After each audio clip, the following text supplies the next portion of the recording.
we have these people in our lives. And these people show up and they say something in a certain way, and it doesn't make any difference if somebody else said it, we would just ignore it.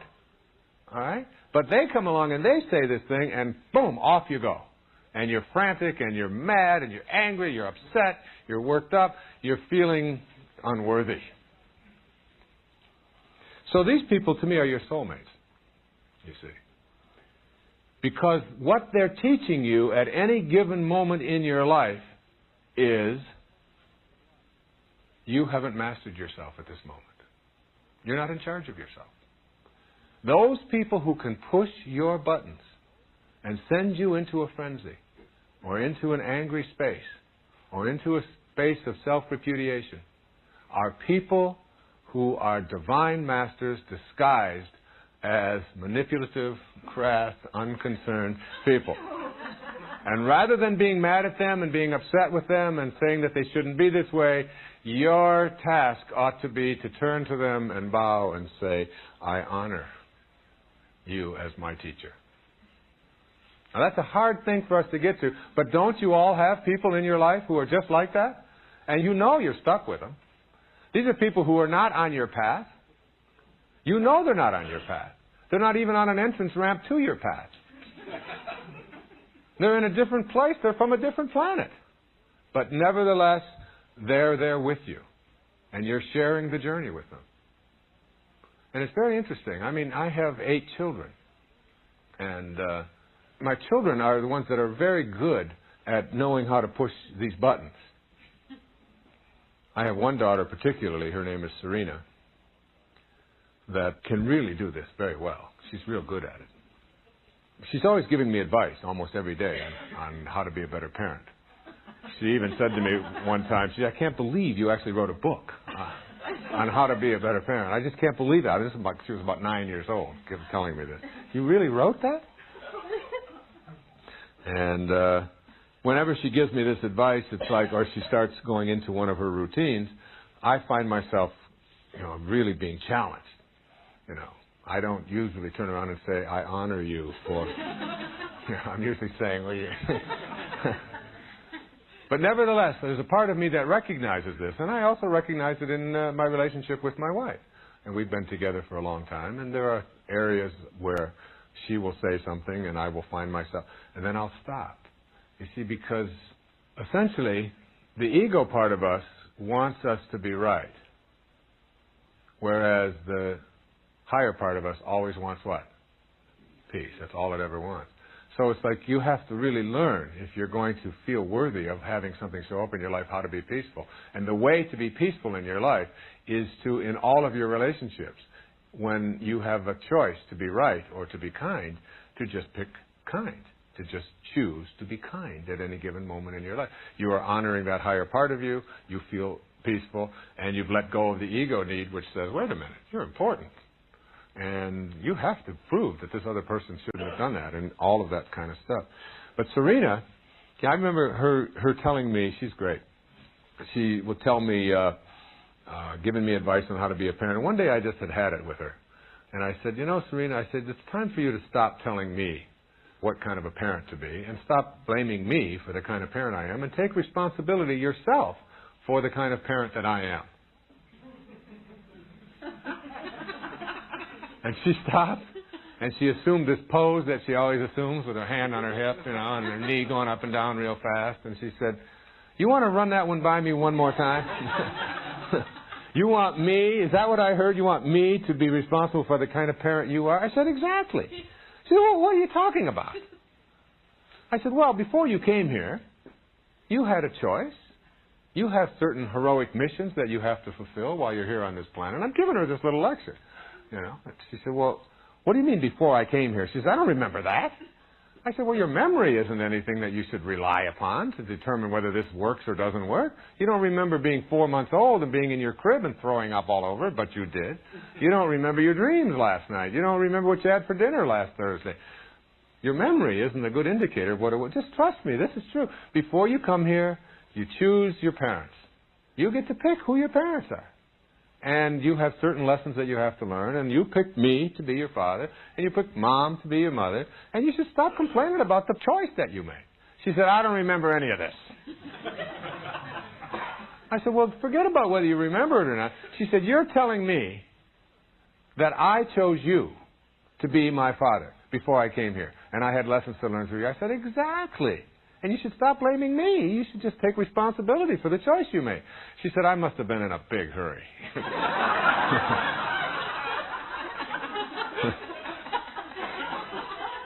So, these are your tests, all right?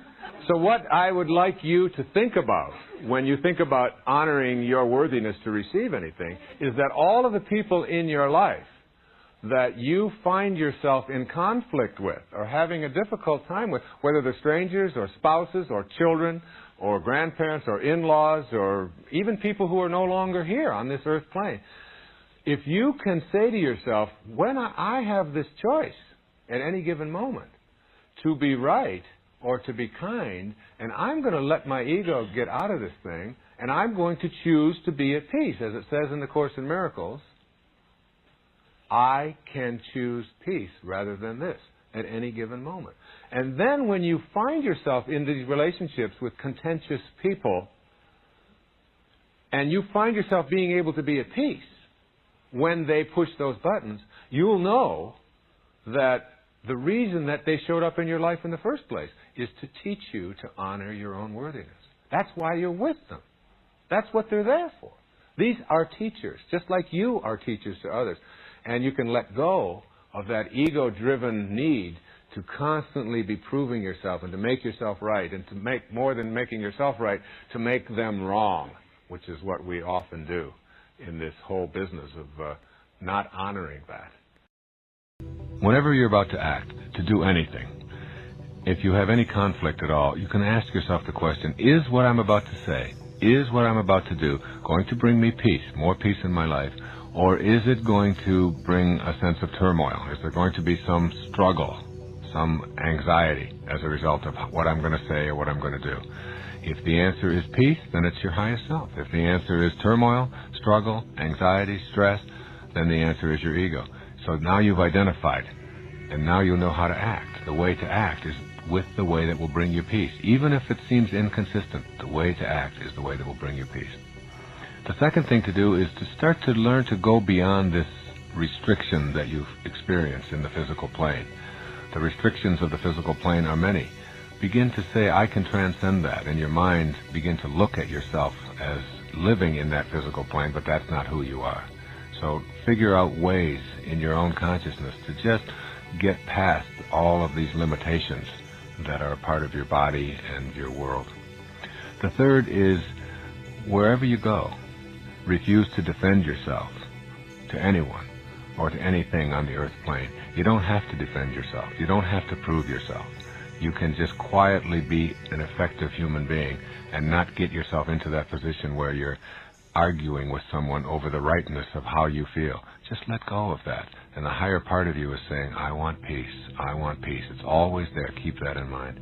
And finally, learn to surrender and to trust in that wisdom that created you.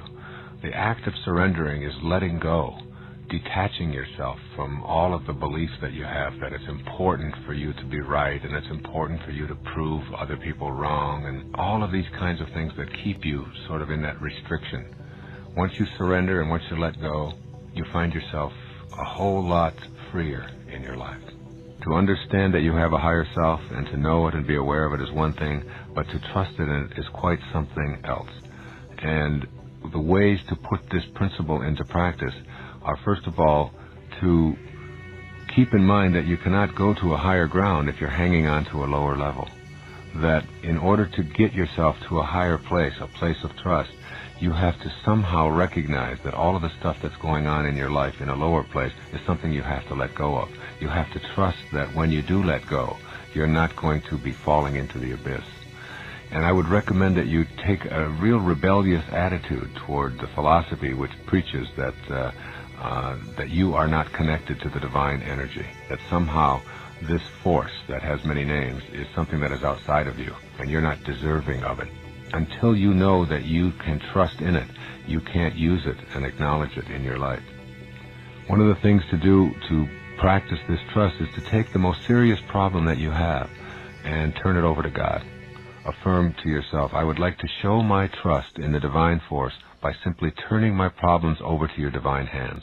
I can remember doing this with some of the things that I really struggled with at one time in my life, things that I just thought I couldn't get past. I remember going through relationship difficulties. I remember going through problems with drinking and things like this, where it just seemed like I wanted to get past it, and I just didn't know quite what to do. I can remember times when I would be stuck in my writing and not sure whether I could, and I would just stop and I would just say, all right, I'm going to turn this over. I'm going to trust. I'm going to trust. I'm going to surrender. And this concept of surrender is very, very important. So when you do this, it's just that simple act of getting down on your knees and staying there on your knees and just say, okay, I'm going to turn this over to something that is higher within myself. And the ego seems to go away, and the solution seems to be there for you. The presence of complete trust is evident in your life when you start to think and feel and do are all balanced and they're all in harmony. This is called congruence.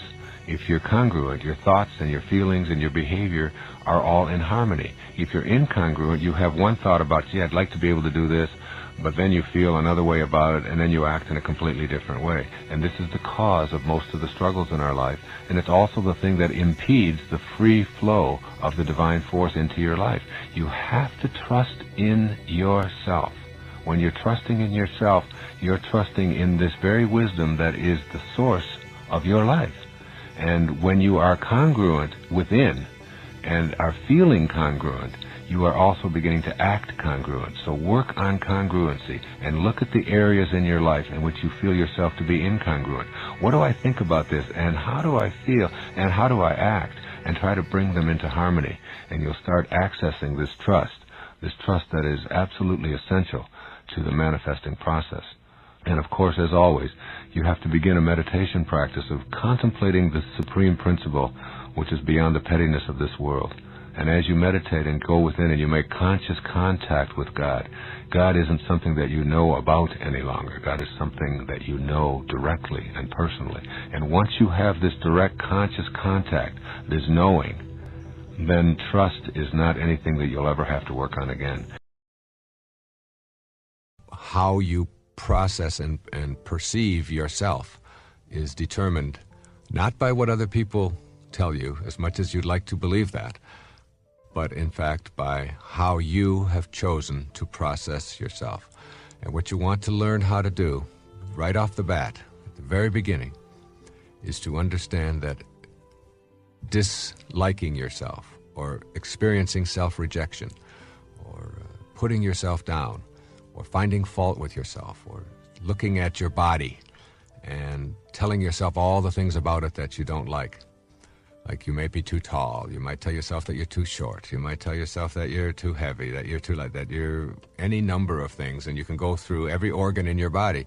And some people do this very thing and find all kinds of reasons why they don't like this, they don't like that, they don't like the size of their legs, they don't like the size of their breasts, they don't like the way their hair is, they don't like their eyes, they don't like their ears, their nose is too big.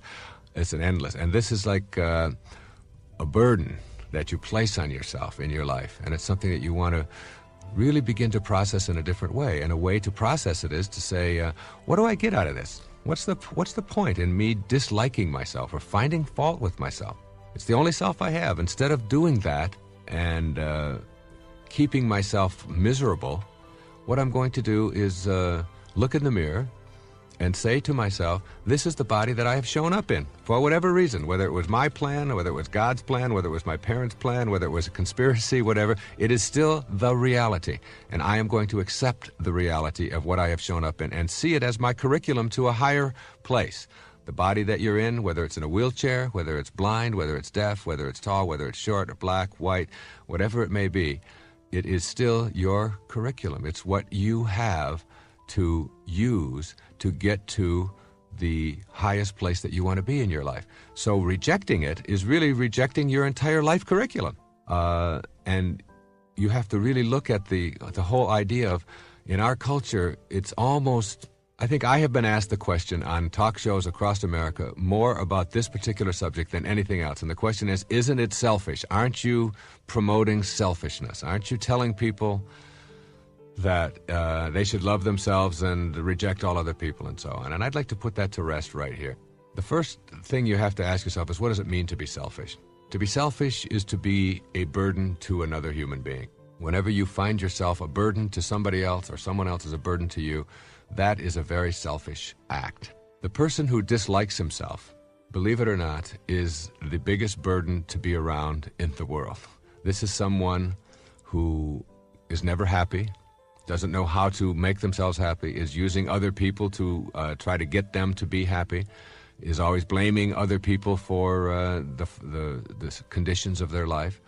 The person who has self-doubt or self-rejection doesn't know how to enjoy their life. And being around a person who doesn't enjoy their life is burdensome. The person who does love themselves, who feels good about themselves, who, if you ask the question, do you love yourself, there's not even an issue there. There's not even a question involved. It's simply, of course I do. This is me. This is all I have. Of course I love myself. Why wouldn't I? Why would I ever put myself down? It has nothing to do with being conceited or finding fault with other people or making yourself better than anybody else. It has nothing to do with that. It has to do with the simple notion that in order for me to be happy, I have to love myself. In order to be able to be free from being a burden to somebody else, I have to know how to enjoy my life. If I know how to enjoy my life, it means that I am loving the life that I'm having, and that means I'm loving the body that I'm in. I'm loving the self that I am. And therefore, you will not be a burden to anybody else. The person who loves themselves is never a burden to anyone else unless it's conceit. And conceit is just another form of trying to get other people to pay more attention to you. But if it's just authentic self-acceptance, then it is the most important thing that you can do. And in raising children, nothing is more important in the whole educational environment than self-concept, self-esteem. This is what we're trying to teach all the time to young people, is feel good about yourself.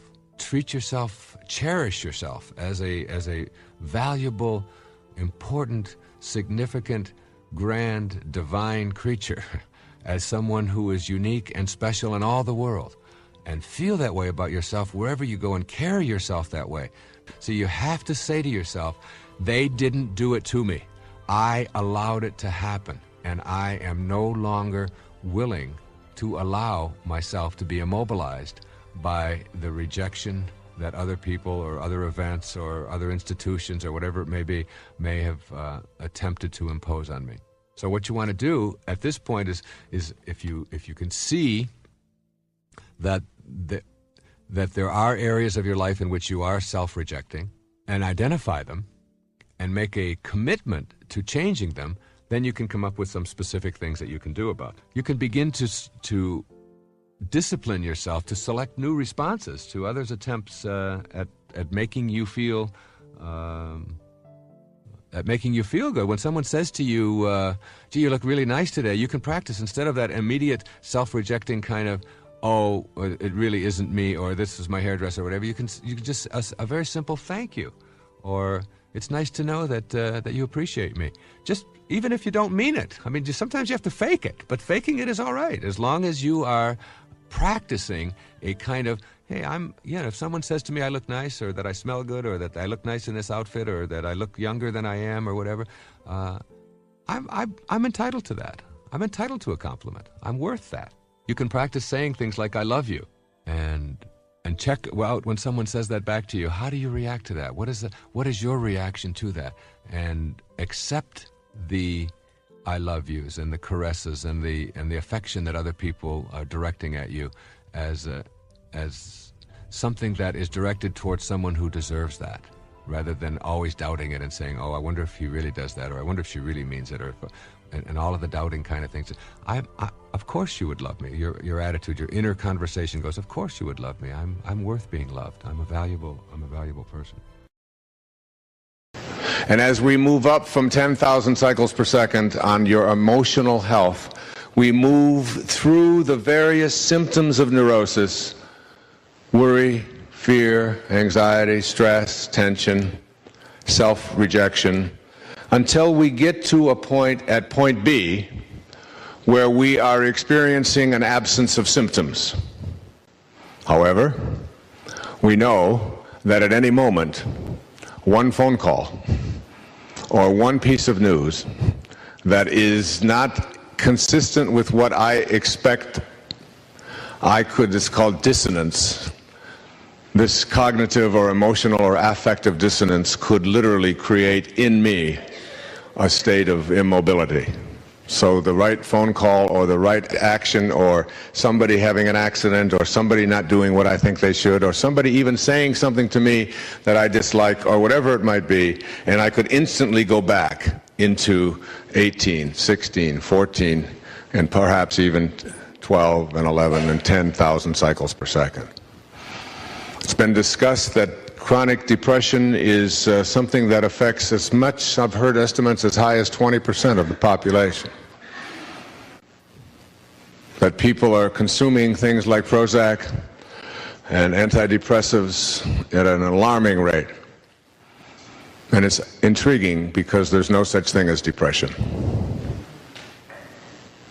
I defy anyone to go out with a container and bring back any depression. The world is just the way it is, and there's no depression in it. There are only people thinking depressing thoughts, and then those depressing thoughts affecting our chemistry, our physical makeup, to a point where we become immobilized. There's no stress in our world. The world is the way it is. There are only people thinking stressful thoughts, and those stressful thoughts become our reality, our detachment from our source, our separation from our source. We start moving away from our source rather than toward it. And as we move in the opposite direction of our source, we find ourselves breaking down, being emotionally immobilized, upset, fearful, anxious, and so on. Now, as I move to my right, on this scale of emotional health, we reach a point called point C. And at point C, at 100,000 cycles per second, we understand the meaning behind Terry Cole Whitaker's title of her book. What you think of me is none of my business. That is, I am living here at a state not in which I am unaffected by, emotionally, the things that occur in my life and in the life of those I love and I'm around, but that I cannot become immobilized by them. I will not allow myself to lose my sense of balance, my sense of connection to God, because of what someone out there might do, even if that someone is very, very close to me, the closest person in my life. I am independent of the good opinion of all of those around me. This is 100,000 cycles per second. Illustrative of it is a story that is told of the Buddha. And everywhere he went, he had all of these followers, but he also had people who were critical of him. And these people would find fault with him, and they would say things about him that were insulting, and they would be very inflammatory, and they would be extremely critical of him. And every time that they would behave in these ways towards the Buddha, he would respond with love, with kindness. That's all he could ever say. And one day one of his students said to him, I just don't understand. For days and days, these people have been so critical and so ugly in their reactions towards you, and always you still react with kindness and love. How do you do that? How does that work? And the Buddha responded with something that I think is very, very relevant to our lives. He said, if someone offers you a gift, and you do not accept that gift, to whom does the gift belong? And that was his answer. If someone offers you a gift of their hatred of their criticism, of their bitterness, of their tension, of their fault-finding, if they offer this to you, but you don't accept it, to whom does it belong? Why, it's theirs. And the Buddha was saying, why would you ever choose to allow yourself to become depressed, upset, immobilized over something that belongs elsewhere? It's not yours. You don't own it. What you think of me is none of my business. Non-erroneous zone people, which I now call Nez, N-E-Z, are different from the normals in our world. While they look very much like everyone else, if you observe very closely, you'll note distinct qualities, none of which are racial, socioeconomic, or sexual, which disconnects them from so many other people. They do not fit neatly into any role definition, job descriptions, geographic patterns, educational levels, or financial statistics. There's a different quality about them, but the different part is not discernible by scanning the traditional external factors that typify many efforts at classifying people. They may be rich or poor, male or female, black or white, living anywhere, doing just about anything, and yet they are different in that they have no erroneous zones. How can you tell when you run into a Nez person? Watch them. Listen to them. This is what you'll discover.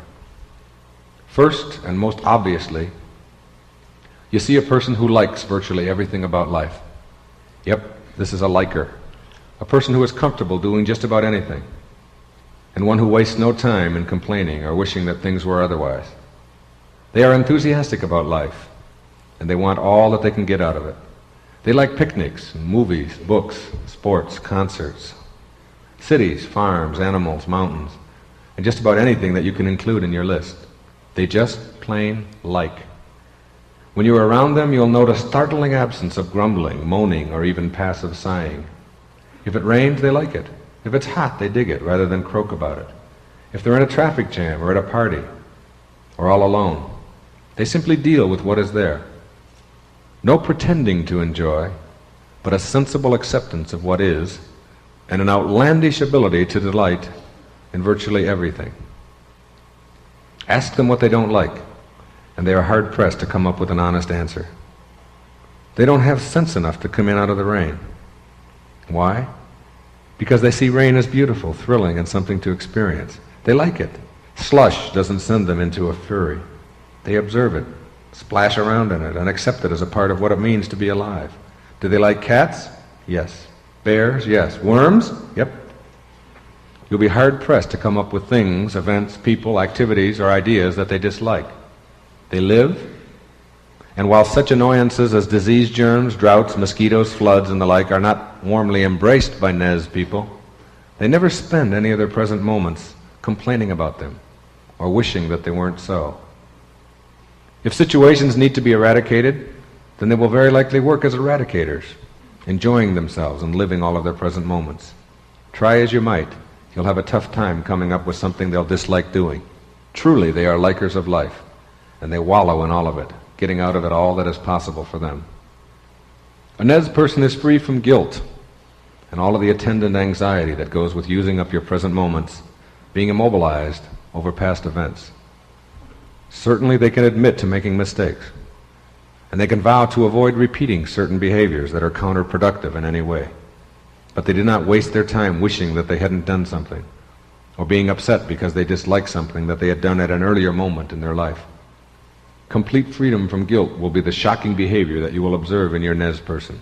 No lamenting the past, and no efforts to make others choose their own guilt by asking such inane questions as, why didn't you do it differently? Or aren't you ashamed of yourself? And so on. They seem to recognize that life lived through is just that, and no amount of feeling bad will alter the past. While they practice this non-guilt on themselves without any effort, because it is natural, they are remarkably free from even helping others to choose guilt for themselves, because they see with a third internal eye that feeling bad in the present moment only reinforces a poor self-image. and that learning from the past is a far superior tact over remonstrating about the past. You'll never see them manipulating others by telling them how bad they've been, nor will you be able to manipulate them with the same tactics. They won't get angry at you. They'll simply ignore it and see you as someone who is a guilt dispenser. Rather than being upset at you, they'll go away, or they'll change the subject. Hence, you won't even recognize that the very strategy that works so beautifully on most people has failed dismally on your Nez friend. Rather than smear themselves and others with guilt, they just unceremoniously pass when it comes along. Similarly, your Nez chap will be a non-worrier. You'll soon note that circumstances that drive many people to frenzy will be mildly internalized by a Nez person. They are not planners and putters away for the future. They refuse to worry when you do, and they keep themselves unmucked up by the accompanying anxiety that goes with worry. You can't drive him or her crazy with worry. They don't know how to do it. Almost as if it is just not a part of their makeup. Not necessarily calm at all moments, but just unwilling to spend any present moments disasterizing about things in the future over which they have no control. They are very present moment oriented, and they have an internal signal that seems to remind them that all worrying must take place now in the present moment, and that it is a foolish way to go about living one's current life. With no present moments ever available for awfulizing, they just never seem to get around to the business of worry that so occupies most lives. Your Nez person is able to live now rather than in the past or the future. They are unthreatened by the unknown, and they seek out experiences that are new, untried, and unfamiliar to them. They love ambiguous things rather than being upset by them. They love the now in virtually all settings, being aware that this is all that they have. They don't plan for a future event and let long periods of inactivity elapse as they await a payoff. The moments between events are just as livable as those taken up by the events themselves, and they have that uncanny ability to get every pleasure out of their daily lives. They are not postponers saving for a rainy day, and while their culture admonishes such behavior, they are unthreatened by reproachment. They gather in their happiness now, and when a future now arrives, they gather in that one as well. Strange, but this Nez individual is always enjoying simply because they see the folly of waiting to enjoy. This is not some special credo that they've adopted. It is the natural way of living, very much like that of any child or all animals. Grabbing heavy doses of present moment fulfillment while most normals spend their lives waiting for their payoffs and never being able to seize them. These people are strikingly independent people. They are out of the nest. And while they have a strong love and devotion for family, they see independence as far superior to dependence in all relationships.